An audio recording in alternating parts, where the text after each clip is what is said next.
I was walking in an indeterminate direction while seething with existentialistic terror of the criminally rampant sociological state of the region.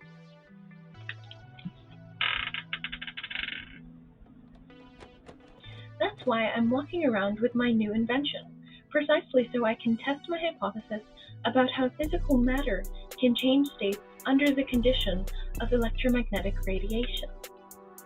My excitement lies within the mysteriousness of the future, riddled with mentally devastating occurrences.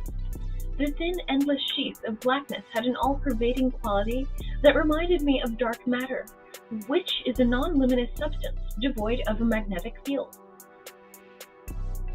I saw a light coaxing me forward at the end of the block, and I darted toward it. A man of an unforeboding height and a dilapidated stature greets me at the front of the store. I smile at him for the purpose of mentally stimulating pleasure and making an illusory facade of happiness. "Let me improve your night," he remarks cordially. "How so?" I reply. "I'll subdue your consumeristic proclivities and primordial desires for food rich in fat and glucose. What must I do to requite this gesture?" He hastily says, "You don't have to do much. Just come with me to my place and smoke." We get honey buns and strawberry sodas, something I used to perceive as delicious, but now I perceive as the most pernicious kryptonite.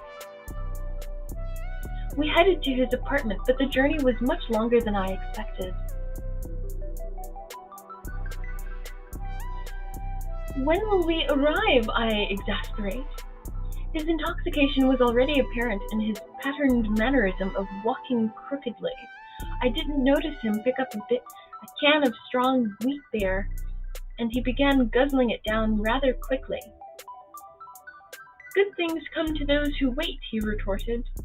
I contemplate going back home before I completely lose track of where I went. I venture forward while creating a self-deceiving affirmation of optimism. We begin to approach the government-subsidized buildings that took the formation of a circular shape. We walk briskly through the entryway, and the cold air begins to tinge my extremities with sharp sensational pain. The grandeur and the demure of the architectural design of the housing distracted me from how long it was taking him to open the door. I was beginning to wonder if he even had an apartment. By the way he dressed, it didn't look like he was capable of obtaining utility maintenance.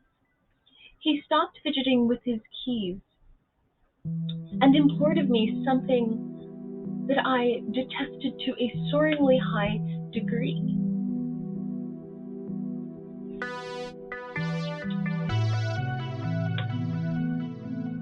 I made a spontaneous movement like a sodium particle in an osmotic gradient, moving toward a higher solute concentration. He comes up to me again and hisses at me with intense viper. My functional coordination processes were seemingly delayed because I couldn't run as fast as I thought I would have. I turned around abruptly out of anxiety and set up my invention. He looked dumbfounded at it for a second and threw his beer can at me.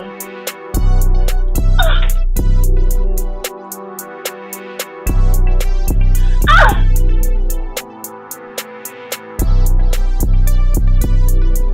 As soon as I set up the trajectory of the gamma-ray photon emitter, it immediately began to disintegrate his extremities, shifting his existence into tiny pieces of corpuscular matter. The fragmented particles from his innards began splaying outward. His head was intact while this was occurring, and he voiced furiously, let out a strangled plea of mercy. A microscopic interpretation of artificial gamma-ray photons is that each diametrically opposite particle appears to a correlational photon and spontaneously combusts due to nuclear fission. I chose to volunteer him as the object of this previously theoretical experiment because he forced me into a state of pathological hypomania. I recorded the outcome of the experiment on my phone. His face was disappearing. What an absolute scene of carnage and drool. The correlational photons were evaporating his aqueous chemical composition. This phenomenon is elaborate obviously demonstrated because of the human's natural self-capacitance for electrical conductivity. I called a cab, and it arrived rather quickly. I was left with a heavy burning guilt and radiation exposure from the metal alloys in the gamma ray device. It might make my DNA molecules mutate unnaturally. I don't want to wake up as an abomination one day. I know what you're thinking. The drunkard just wanted intimacy, and you didn't have to obliterate his entire existence for that. Well, he looked like he was going to try to violate me sexually, and I was not going to witness myself become a statistical tragedy. I arrived home and turned on my flashlight to navigate through the entryway, but my phone began increasingly rising in temperature until it was blazing hot. The stream of light from the phone started melting the concrete below me. I was stunned at this and turned off the flashlight.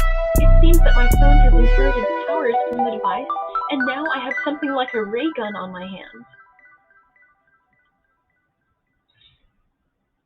I do ponderously contemplate forcing store owners into giving me money at the cash register with this modern technological weapon that's easily portable and efficient at melting anything carbon-based. I'm laughing manically at myself for having such villainous thoughts.